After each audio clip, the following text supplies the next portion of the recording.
Hi there, everybody. I am Anthony Miller. I am a staff engineer at Apollo GraphQL, and I am the project lead on the Apollo iOS client library. So I've spent a lot of my time in the last couple of years thinking about how to consume GraphQL in a type-safe language, Swift, which is what we use in iOS. And so today I'm just going to talk about some of the unique challenges that are posed by type-safe GraphQL consumption. Before anything else, I want to address that this seems like a weird thing to be even talking about and to say that there are unique challenges when consuming GraphQL in a type-safe language, because a GraphQL schema itself is strongly typed. It has all the features you'd expect of a highly expressive, strongly typed language. It has scalars, and GraphQL even has custom scalars. It has enums. It has custom object types you can define. It has polymorphism through interfaces and unions, and it even has type annotations, or excuse me, nullability annotations for all of your fields and properties and values. So what makes it so hard to consume this strongly typed GraphQL schema in a strongly typed language? Well, let's talk about exactly what we're trying to do here and what the objective is. Of course, it would be easy to consume GraphQL data responses by just serializing the JSON into a dictionary or a hash map or something, and just using the stringly typed key value pairs of values and consuming that, but you're not getting any of the value of the type safety, right? You're not using the value of the GraphQL schema's type safety, and you're not using the value of the type safety in your language. So what we're talking about here is really finding a way to take advantage of all of the value that the type system in your language that your client you're building in is in, and the type safety of the GraphQL schema, and coupling those to make a robust client that gives users a way to do the things they want to do with GraphQL and really get as much value out of your company's choice to use GraphQL as possible. So when I think about a type system, I see that it brings really three things you can sum up all of the value of a type system as: safety, expressivity, and ease of use. So obviously, a strict type system gives you safety because you can guarantee and know that if you have an instantiated object that has properties on it, you know what those values are, you know what type those values are, you know if they're possible, if it's possible, if they're even nil or null or not. You have some level of safety in your memory layout and the actual data you're going to have. You don't have to do checks constantly for typecasting and checks for nullability on fields and having to worry about null pointer exceptions like you have to do in the olden days, back before we had strong type systems in a lot of languages.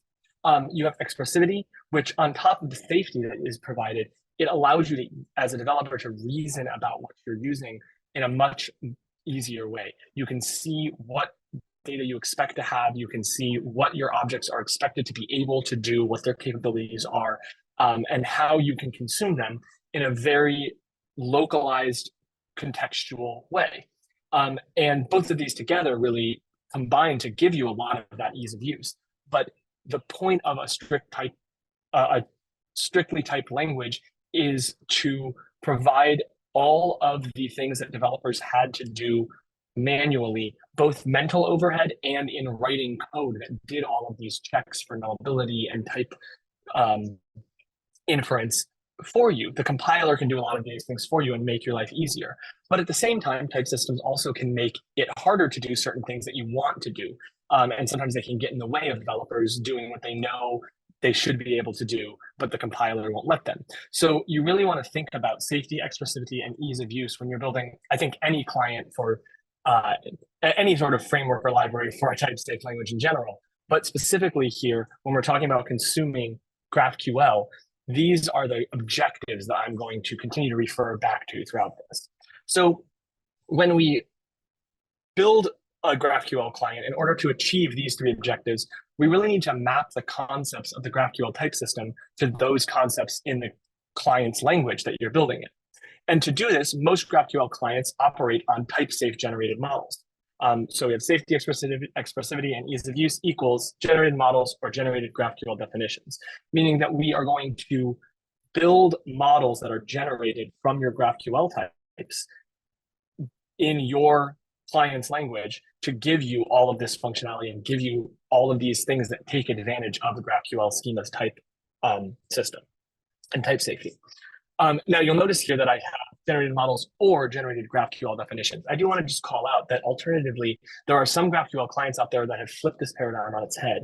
And instead of generating GraphQL, instead of your user-defined GraphQL definitions, generating model objects in your language, you could actually do it the other way around, where you have the user define model objects or even view components that use like a view model that is user defined, and use those things with a static analyzer to generate your GraphQL definitions. Either way, there's pros and cons to both of those approaches, and all of the Apollo clients do take the first approach.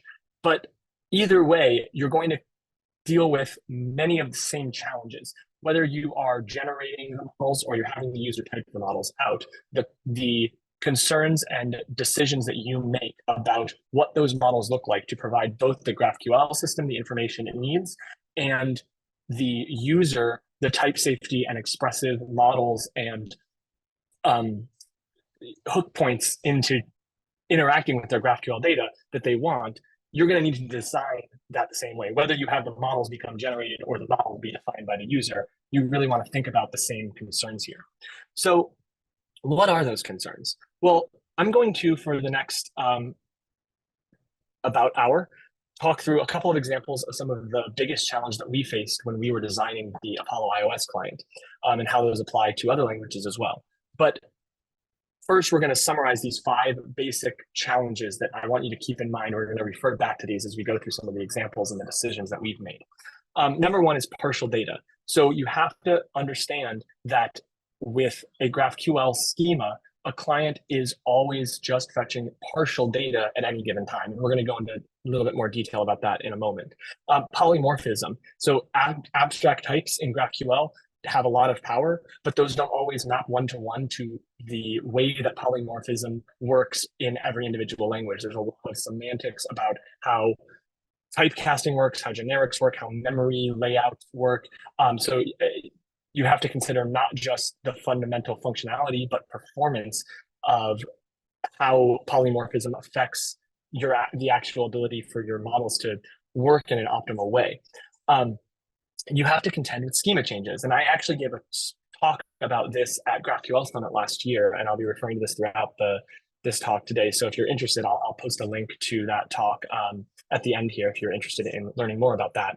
But one of the things that you always have to be thinking about when building a GraphQL client and when consuming GraphQL data is that once you've deployed your client out into the world, your schema may have additions to it. You may have new types added to the schema, new types that already existed, or new types may have interface conformances added to them, and unions may have new types added to those unions after you've already deployed a client. For mobile clients that are actually like deployed through an app store and have a review process and they're a compiled deployed client, that means that sometimes you may have weeks or months of updates to the schema you're hitting in the real world before you deploy a new version of your client. It's a little bit less of an issue with a web client where you refresh the browser page and you can get a newly deployed client, but there's still a requirement that you understand that you may be getting data that you didn't know about in the schema when you deployed that client in the first place. And then number 4 here is naming. Talking about naming the objects both in your generated model and all of the functions and objects that are part of your client's API itself. We want to ensure that we provide clarity and precision. Clarity meaning it's clear what these objects do and they don't have ambiguous names, and precision meaning that what we are calling things is actually accurate to what they are and what they do and the data they represent. And then you're going to end up having to deal with this issue that I never anticipated when we started building this client on lots and lots of name conflicts. You can have name conflicts in so many different ways, and I'll show you some examples of that later. And then this talk is only an hour, so I can't get into everything here, but there's a ton of advanced features of GraphQL clients that once you've built in the foundational ability to represent GraphQL data in a type-safe way, you can add all of these amazing things that a client can do around initialization and mocking, local cache data, optimistic updates, searching and filtering through local data, and tons of other really, really cool, exciting things. Jeff in his talk earlier was talking about doing A/B testing, and because of the include and skip directives in GraphQL, there's actually some really cool things you can build into a client to enable and make A/B testing a first-class citizen of your client, just like so many of these other features. So I just want to highlight here that as we're talking through some of these basic foundations of what you're thinking about when you're deciding how to represent GraphQL data in a type-safe way, there are so many more complications and interesting challenges that come up when you start consuming those in all of these really, really complex and exciting ways. Okay, well, let's dive into how we do represent GraphQL data in type-safe languages. So the first thing you have to understand, and I think that most people here probably already understand how a lot of this stuff works. This is going to be a little bit of review, but some of the more important points that you need to keep in mind when you're making decisions about how you're going to represent GraphQL data. There are two different kind of types of GraphQL data descriptions. You have schema types and you have selection sets. So the schema types are the types that are defined in your GraphQL schema. They have an exhaustive list of all of the fields that are in your schema and all of your individual types. This is where all of the type information actually lives. Your concrete types tell you what interfaces they implement. Your interfaces tell you what fields are required for conformance to them. Each field has its strongly typed value. Those values have nullability annotations. But what the schema does is it represents all of the data that you can fetch. And I mentioned earlier this partial data issue, right? It's not representing the data that you have fetched at any given individual moment. It only represents what you're able to get from your schema. And what you'll start to find as you start consuming GraphQL data is that it's much more valuable for a client to be able to represent what it has right now, rather than all of the possibilities of what it could get. And we'll see why. So that's where selection sets come in. With a selection set, these are the components of the actual operation definitions. So right here, I have an example that is a fragment selection set.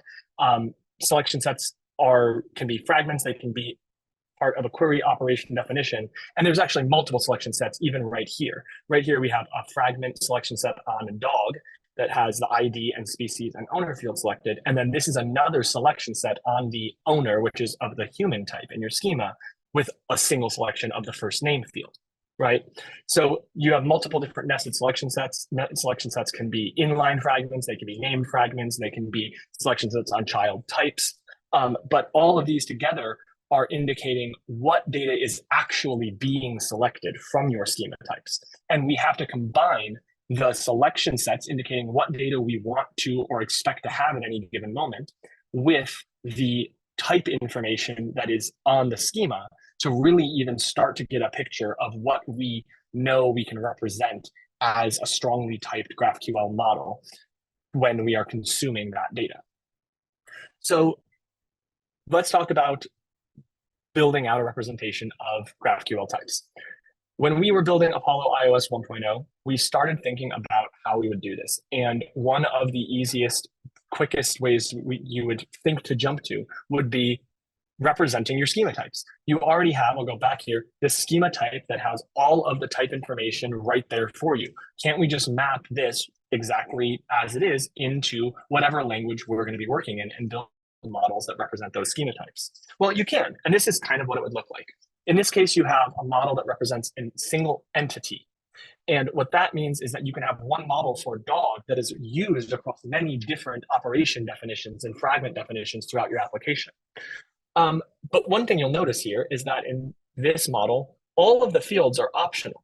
There's no great way to express nullability. So even though on our schema, we know that the ID field is nullable or is not nullable, and the species field is not nullable, some of these other ones may be, we have to make them all optional here. Why is that?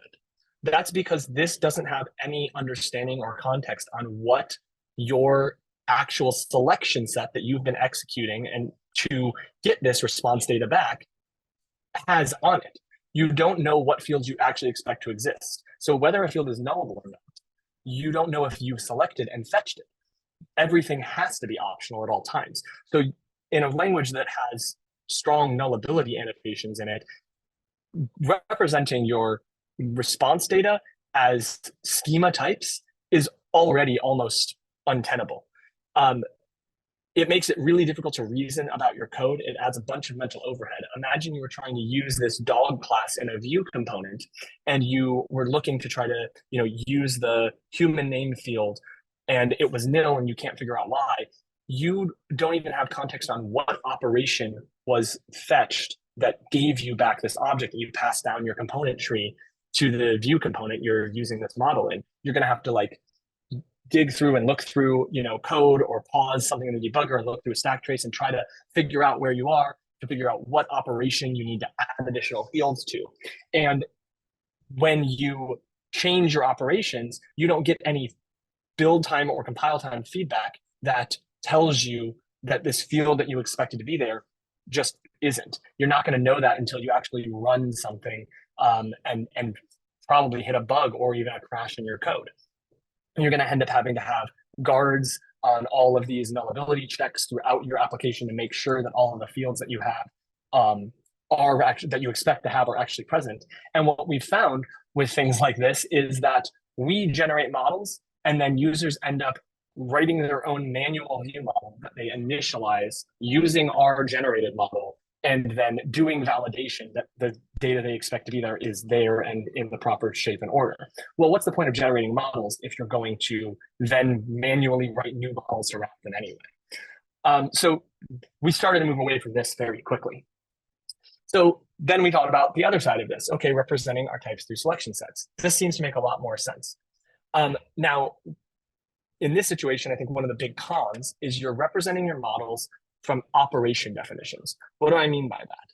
What I mean is that you have one model for each individual selection set.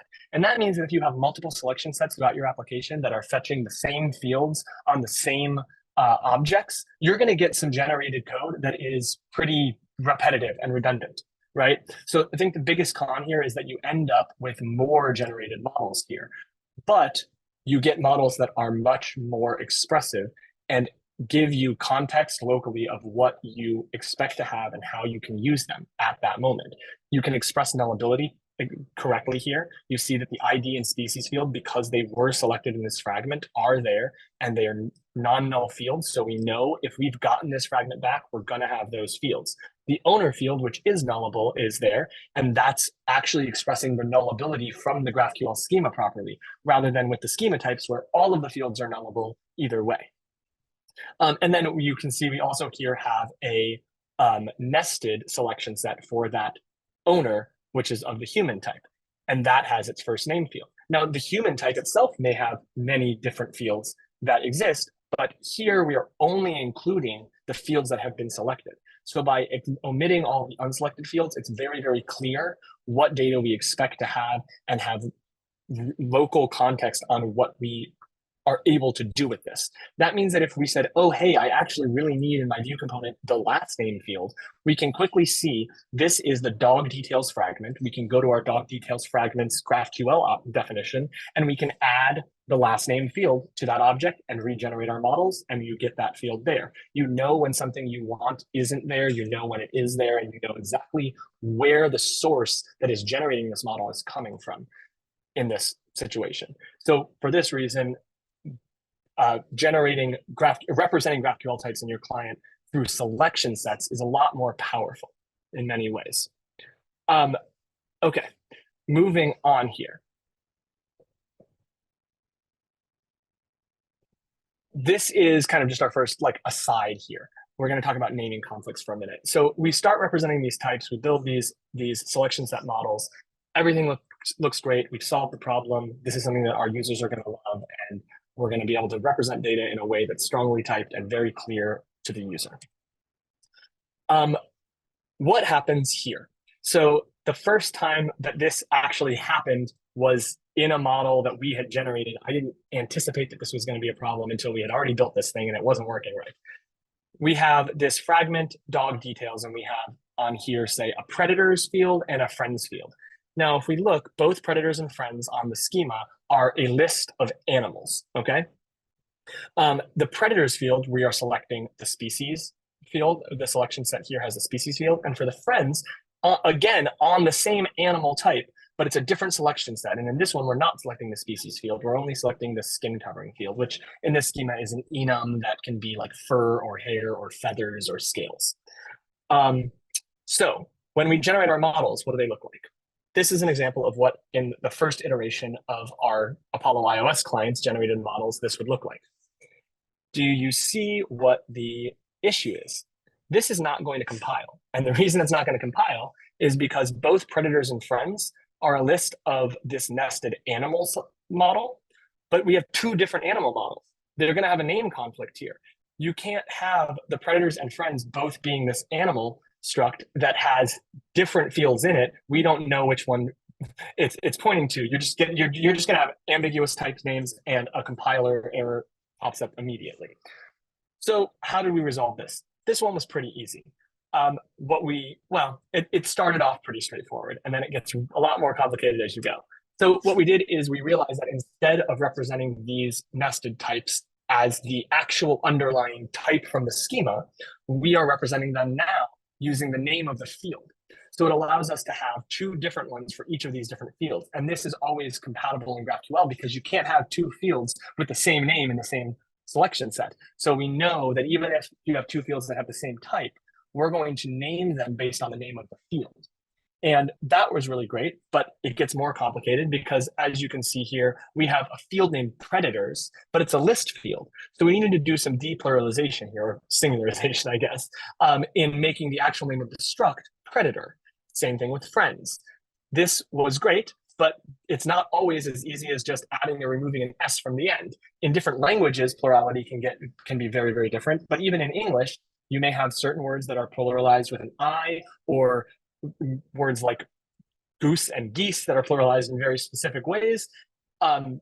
You have to be able to provide for and handle all of those things, which really is just to highlight that there are so many little specifics and edge cases and things that you're going to have to address when you're trying to think about how to represent arbitrary GraphQL schemas that can be written and defined by anybody else in a principled manner that will always, always work in the language you're working with. On top of naming conflicts between fields with each other, you also could have people make naming conflicts with other keywords, or GraphQL keywords, keywords in your client API, or even keywords in the actual language itself. I cannot tell you how many times we've had people make bug reports on Apollo iOS because they have a field in their schema called string that is a type they have called string. Well, we generate, when you fetch a field on that string type, we generate a struct called string. And that starts to very quickly conflict with the Swift standard library's string type. We've had people create things that are called interface or ID, GraphQL ID, which is a GraphQL keyword type. These things start to conflict with actual other types and objects that you've defined in your API, and you have to start figuring out how to deal with all these little edge cases. So naming conflicts become really, really, really complicated very quickly as you start to get into trying to represent a GraphQL schema in a type-safe, clear manner. And to be honest, I could spend 2 hours talking about each individual type of naming conflict and how we fix them and what we've done, but the fact is that they're all kind of their own individual thing, and every time a new one comes up, we have to have a conversation about how we're going to handle it. Are we going to use backticks to escape a name? Are we going to try to do something with pluralization? Are we going to disallow certain words from being used as names of fields and require you to use like a field alias name to change them? It really depends on what the problem is and what we can do to make this not just compile, but compile while being expressive and easy to use and maintaining type safety. So that's just an aside on some of the complexities of naming in GraphQL. Let's jump into the next really difficult concept here. So this was very easy to talk about. Just we're going to generate these selection set models for each of your concrete types. You have a field that's of the type dog. But when we get into polymorphism and abstract types, things get a little bit more complicated. Again, this is going to be a little bit of review here for a minute, but in GraphQL, there are two different abstract types that are used for polymorphism. There are interfaces and unions. And the key differences that you need to understand between these are that for interfaces, the value can be any type that implements the interface. And in fact, schema changes may happen, as I talked about earlier, that add new types that implement an interface, or types that already existed in your schema now implement an interface that they didn't implement before, as new fields are added. That adds some complexity you're going to have to think about and address. But the key component of interfaces that it provides power and value here is that the interface itself defines some fields that must be implemented by all of those types. So now we can know for certain that everything that comes back as an animal in this predators list, we know it has certain fields that are on the animals interface. Unions work almost exactly opposite. In unions, you have a preset defined list of types that can be returned from that union type. Rather than saying anything that implements this interface, it's a list of specific types that you know are the only possible options. But in this case, those types don't necessarily have any shared fields. Even if they do have shared fields, you can't ever assume that they will. And again, with schema changes, new types can be added to a union in the future that you didn't know about. So not only is that list of defined types in flux possibly, but new types may be added to it that don't implement an interface that all of the other types in that union are in the past did. So you really can't make a whole lot of assumptions there. And we'll see in a few minutes why that is an important piece to understand and to keep in mind, and why all of these intricacies of the GraphQL type system make consuming it much more complicated for clients. So let's talk a little bit more about how we use polymorphism in our definitions. What we do is we create these things that we call type cases. And I recently just found out that the Relay team calls what we call type cases type refinements. And I actually think I like that terminology better. It's more clear on what they do and how you should use them. I'm thinking about maybe, when we put out a 2.0 version, changing some of these things and when we make some breaking changes. But for now, we've got a lot of stuff that's using the terminology type case in Apollo iOS. So we're going to stick with it for the time being. But type cases are inline fragments on another type within a selection set on an abstract type. They allow you to select additional fields based on concrete types or even other abstract types inside of your selection set. So we see here, we have predators that's fetching the species field because the species field is on the animal interface. But if we want to fetch fields on other individual types that are animals that could have been returned in this list of animals, we have to use these type cases to add those additional fields. Unions work, I just said that. Unions actually work the other way. Unions have no shared fields. So while you have this shared species field here on the interface, the unions can't do that. So even if every single type that you have in your union has the species field and you want to fetch it on all of them, you have to do it this way where every single type case includes that species field. And this is because there's no guarantee that new types added to the union in the future will actually have those same fields. There is a RFC that's in progress to add to the GraphQL specification the concept of unions that themselves have a contract that indicate that all types now and forever in the future in that union will implement a given interface. And that would allow you to do things like this. But that doesn't exist right now. So we'll see if that ever actually happens. In the meantime, we have to deal with consuming the GraphQL data the way that the GraphQL spec works today. So when you want to represent these abstract types, things get a little bit more complicated, and we start to think about what we want to do to represent these and how we want to shape this. The first thing that comes to mind is, well, you have an interface.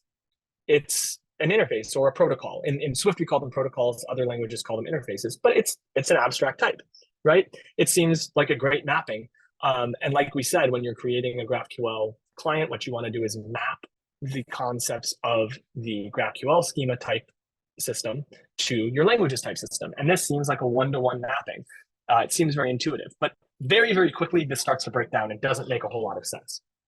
First of all, you get the same issue you had before, where you have the problem of reusing the same interface in multiple different places gives you no context on what actual concrete selection set you're using at that time and what fields are actually going to exist. So all the fields have to be optional. Unselected fields are going to be present there. And you actually can't very quickly realize that you can't even make your generated selection set models conform to these protocols because they won't have the fields that are on them. So very quickly it becomes a non-starter. You can't just represent the interfaces in your GraphQL schema as protocols and call it a day.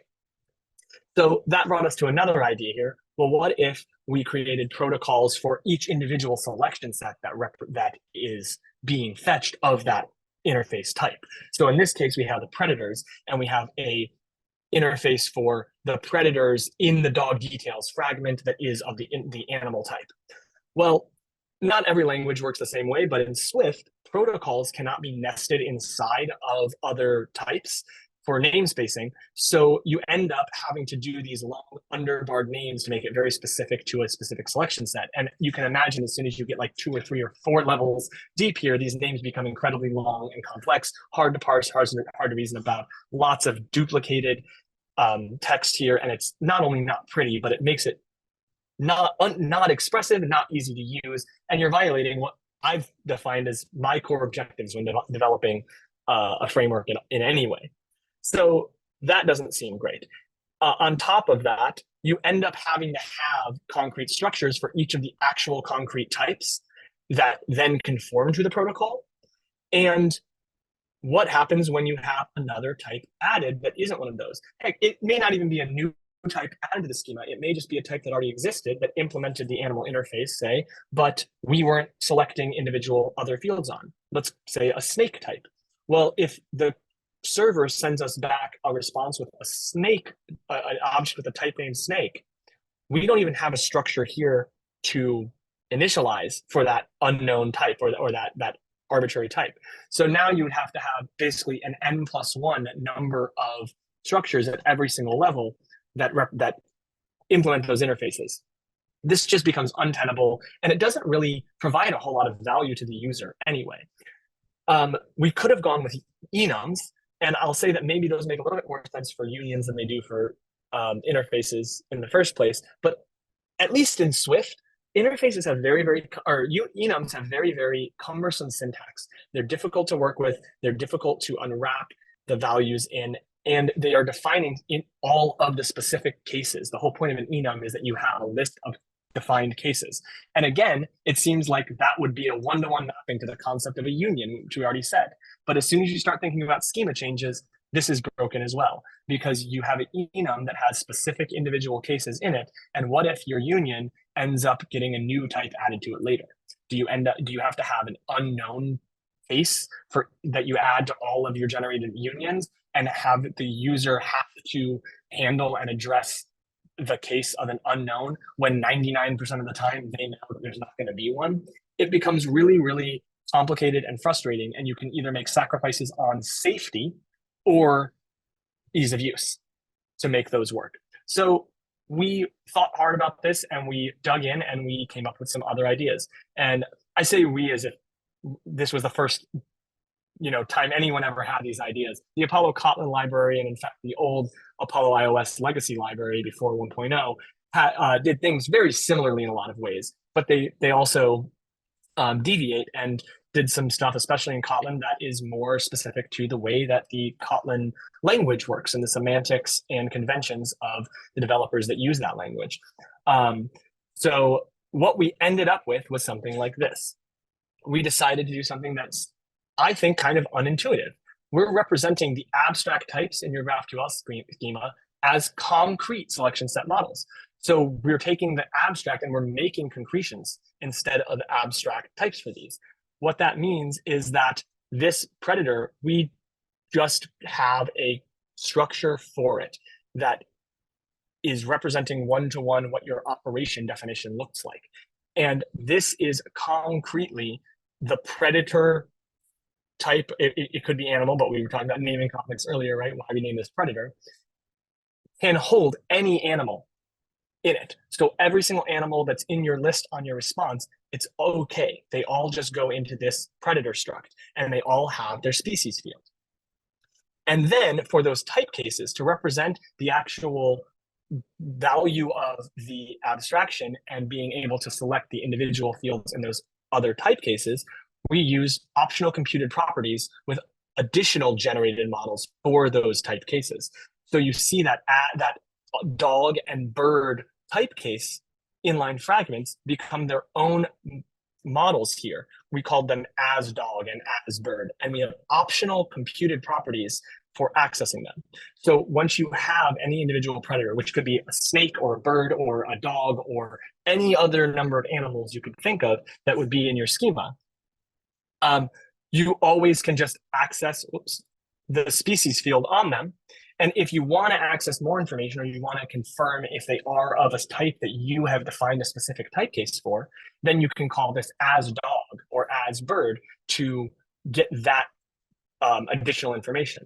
And what that does is it actually uses the type name field in the response, maps that to a concrete type from the schema, and figures out, is this the dog type? Is the type name field represent the name of the type dog? If it does, then we can convert it. And if not, then that's where you get back a null or nil here that prevents you from being able to access those other fields. So rather than having the type case fields like human name and wingspan just right up on the predator object as optional fields, you actually get much more clarity about why those fields may or may not be accessible by asking, is this thing a dog or is this thing a bird? Rather than saying, I have an animal in this predator struct. Does it have a human name? If that's nil, why is it nil? Is it nil because the field is nullable and it just doesn't have a human name? Or is it null because we only fetched the human name on the dog type and this isn't a dog? This makes it much clearer and more expressive again. So we feel that this really sticks with the principles we had in designing this a GraphQL client and representing GraphQL data in a way that is structured, that is safe, that is expressive, and hopefully is as easy to use as possible. And oftentimes, ease of use is a trade-off with those other two. Those are the things you have to balance, but we feel that this is maybe not the best balance in the world, but the best we were able to come up with so far. And honestly, over the last couple of years, we've had ideas for so many things we could do to even improve upon this. So lots more possibly coming and lots more learning to do and exploration to do. But this is what we've kind of settled on for the time being, at least. All right, so this brings me to a fun, cool feature of Apollo iOS that, as far as I know, actually we are the only client that does this. And it's something I call fragment field merging. So this is one of those things that we did to take the trade-offs we made around the expressiveness and safety to make these nested concrete structures for type cases and add some more ease of use back in there. So we have this fragment here from before that has the species field, and then it has the on dog, human name, and on bird wingspan, right? And this is our generated model. But imagine you're using the dog or the bird in some view component. You want to be able to access the fields that are specific to those objects, but you also want to be able to access the fields that you know exist from the animal interface type, the species field.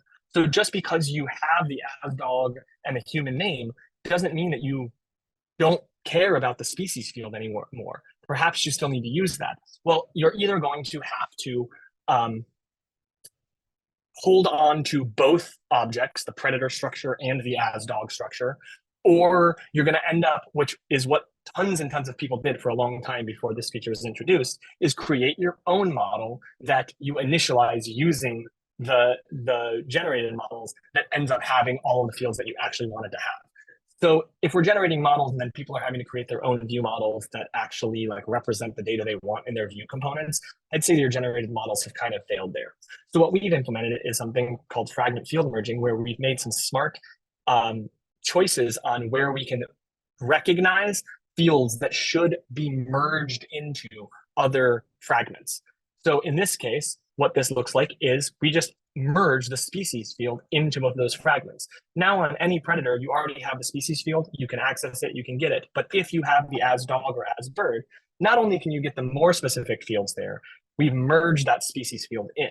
And you can see how, or imagine how lots and lots of fields can be merged here across different type cases to make your models much more robust. And the concept here was that once you have gone into any of these more refined type cases or type refinements, as they call it in Relay, you don't just have a one-to-one direct mapping of what selections you've made on that type case. You have a look into all of the fields that we can infer do exist based on that scope. So this could even become, and this is something we have implemented, more complicated, where if you had, say, a pet interface and you had a type case where you fetched a field on the pet interface, well, if you converted to the as dog fragment here, we already know based on information from your schema that the dog concrete type implements the pet interface. So we can infer that any field that you selected on the pet interface in that inline fragment also will exist on the dog, and we can just merge those fields in as well. This allows you to have models that are robust and expressive rather than just a one-to-one mapping between the shape of your operation definition. Because we've found that the shape of the operation definition, in order to be GraphQL spec compliant and ensure that we're safely only selecting fields that we're able to select based on the concrete types at any given type scope, isn't actually the same shape as the way that you want to consume your data in your view components or your business layers of your applications. So that's what fragment field merging does. And this is something I'm really proud of. Not only was it, I think, a really valuable feature for our users, but it was incredibly complicated to make happen because of a lot of different edge cases, just like this one. So in this situation, we have the same model and the same fragment, except this is that union version where the animals, the selection set predators is a list of animals, and the animal is a union instead of an interface. So in this case, you can't just fetch the species field all the way up at the top. You have to fetch the species field on each individual type case. So when we started doing this fragment field merging thing, we thought, oh, well, here's another situation where we could get smart here and we can merge these fields up. Wouldn't it be great if we recognized that all of the union cases here are have a type case, all of the types that are in your union have a type case, and all of those type cases include the species field. So if that's the case, we can just merge the species field up, and we'll have the same model we had with the interface version this way. That looks great, and it seems to make a lot more ease of use for our users and more expressiveness. But we found out you cannot do this. This violates type safety because of, again, the nightmare that I have lived with for the last 3 years of schema changes. So you have the dog and the bird here that both have the species field. But what if your schema in the future adds a new type to the union? That type may not even implement the interface animal. That type may not even have a species field on it. And even if it did, you're not fetching it because you don't have an inline fragment on whatever that new type that was added to your union is. That means that you won't actually have the species field. And our assumption that all of the predators in this list are going to have a species field is invalid. As soon as you get one of those, there's no way to even initialize this predator object. So really, this is just a highlight of an example of how difficult and complicated all of the little intricacies of the semantics and the implementation of GraphQL schemas and the type system of GraphQL are really, really important to have an intimate understanding of when you start trying to make decisions about representing them in any other language. You can't just look at the schema and map everything one-to-one. You really have to consider all of the possibilities of crazy, weird things people can do. Naming conflicts, adding new types to unions, and adding new fields to interfaces, and all of these weird things that can break assumptions and can break your type system if you're not very careful. We're going to move on to the next real big feature that we knew we wanted to handle here. So we figured out that we wanted to represent our models as selection set models. We figured out how to represent abstract types and polymorphism. And one of the next things that we knew people really, really cared about and really wanted to do was to be able to use fragment models on their own individually. And that's what I mean by that is we have this dog details fragment here, right? And it generates this model. But you can't actually just execute a fragment against a GraphQL server. You have to create a query operation or a mutation or a subscription that uses that fragment. And what that does is it actually spreads all of the fields from that fragment up into the query operation itself. And that's something you can actually execute and get a response, make a request and get a response with. Well, we could spread all of those fields up into the query itself, but at the same time, people really want to be able to represent this dog details fragment as its own fragment, as its own generated model, because you may be able to use the same fragment in multiple different query operations throughout your application and use the same generated model from that fragment in different view components or in the same view component across multiple different operations. So when we generated the dog list query model, what we did is we actually created this fragment converter. We generate the dog details fragment, and we generate the fields here, this human name selection that is part of the query itself.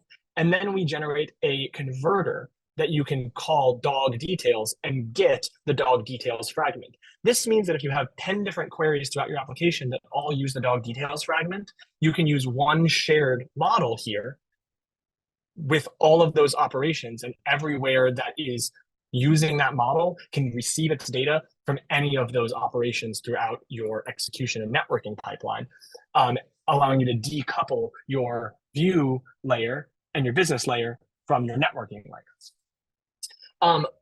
And when we did this, we also realized that using that fragment field merging strategy that we built before, we could even do this, where we do give you this fragment conversion.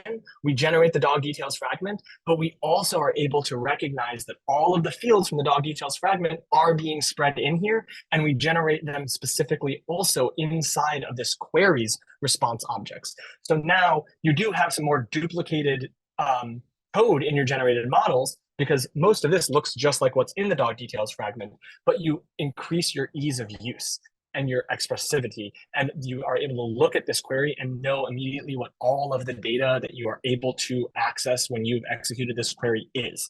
You don't have to look at all of the different fragments that are in your query to see what you're actually fetching and what model, what fields your actual underlying model object really has on it. It's all there for you. So this was something that we implemented with fragment merging as well. And again, it added another number of huge layers of complexity, but we think it was well worth it to continue to maintain the same safety again, while providing more ease of use. So we have talked through a lot of concepts here on how we started to represent these GraphQL models, but we haven't actually talked at all about the actual implementation of what the memory layout or the data underneath them looks like. This right now, this generated model is really just a stub of what the public interface for consuming this model looks like. But how are we storing this data? How are we mapping this data onto this model? What is the inner workings of the implementation going to look like here? So there's a couple of things you want to consider when you're starting to design that side of it, going past just what the consumer is going to see to what it's actually doing on the inside. You want to make sure that you are recognizing that the fragment field merging strategy that I highlighted before requires field data to be reused. What I mean by that is you can have the same field in multiple different places as it's merged down, right? We have species here, and it's also here and here. Those are going to be the same value. So you really want to make sure that you are sharing that one value in memory rather than copying it to multiple different places. Perhaps for one thing, like merging a single string field into two other type cases, not a big deal. But when you start having hundreds or thousands of objects with hundreds of merged fields on them, which is very, very common, you don't want all of that data to be copied in all of these places. So how do we ensure that we can reuse that data in a performant, safe, expressive way? we also want to consider all of the functionality that we want from the GraphQL type system. So you have type safety, you have nullability, the reuse of all of your field data, the ability to convert fragments and reuse that same data on different fragment definitions after you've fetched it in a query. And one thing that we didn't think about at first was mutability. We created all of these as immutable models because we figured you're getting data from a network response. That is the data you have. You can't change it. But what we found is that users need to be able to change that data in place. This is part of doing optimistic updates. This is part of being able to make local mutations happen and being able to do a lot of advanced custom things that our consumers want to be able to do that add a lot of power and robustness. So when you start thinking about mutability, you have to recognize that if you have fields that are being shared in multiple places, you can't just mutate them in one place. You have to make sure that that mutated value is propagated to all of the other locations where that field exists. You also want to think about performance considerations here. I already talked a little bit about how you wouldn't want to reuse a field and copy it in multiple places, but we also had to contend with making sure that the conversion from one model to another fragment, both the inline type case fragments and the named fragment conversions, is quick and easy to do and happens instantaneously, and that when you're actually accessing properties, that happens quickly. So this is how we kind of thought about that.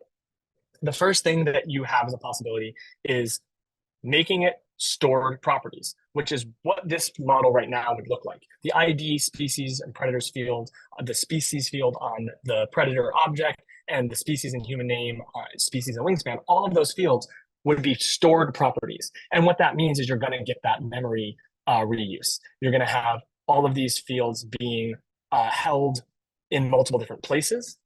And also, when you initialize them, you're going to do these type conversions and initialize each of these individual fields every time. So that means that accessing your fragment conversions takes longer as you have to instantiate each of these fields. It's also kind of unknown how you would solve the problem of where do the fields that are omitted, where does the data for them live in the meantime?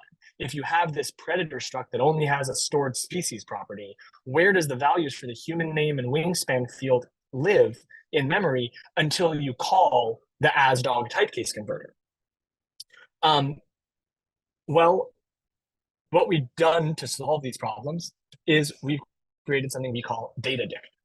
So all of our generated models are actually backed by one stored property called data dict. And this is a type inside of the Apollo client implementation that is a dynamically sized copy on write data structure that honestly, under the hood, is basically just a hash map or dictionary with some type-safe wrappers around it and copy on write semantics added to it.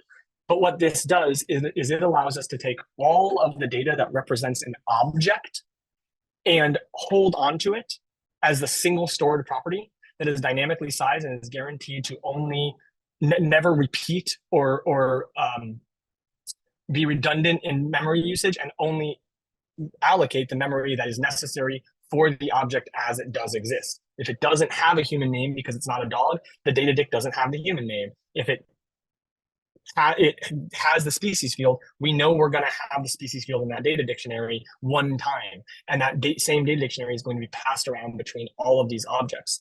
So the way that works is you initialize this with a data dict, and then all of your actual field accessors just are accessing the properties inside of that data dictionary.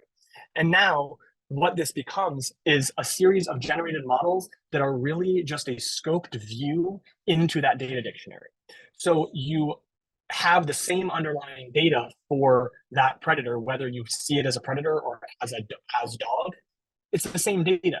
But once you've converted it as the asDog, which does the check to ensure that that's a valid, safe thing to do, you still have the same data, but now you have new accessors that allow you to access the fields on that data that we can infer and expect are going to be there.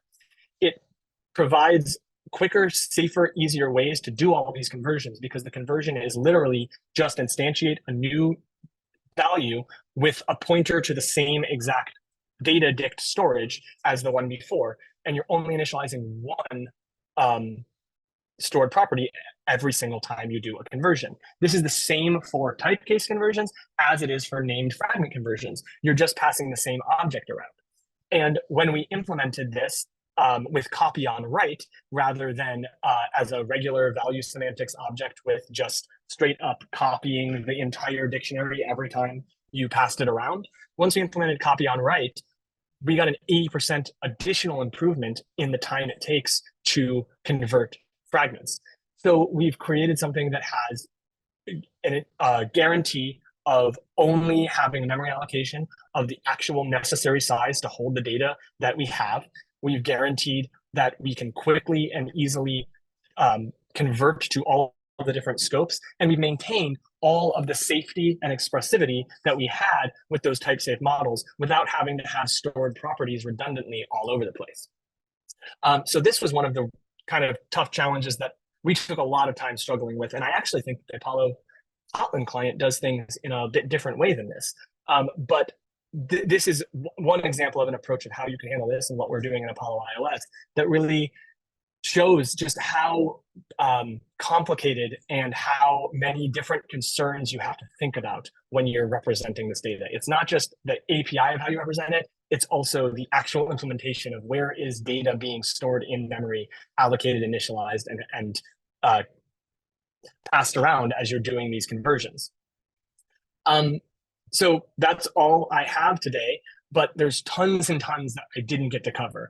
I only had a certain amount of time today, and I would love to maybe do some other talks in the future about some of these other things. But there is so much to a GraphQL client that is enabled by the first foundation of representing your GraphQL models in a type safe way. Once you've done that, you have to think about how do you actually parse and validate the JSON data onto those models?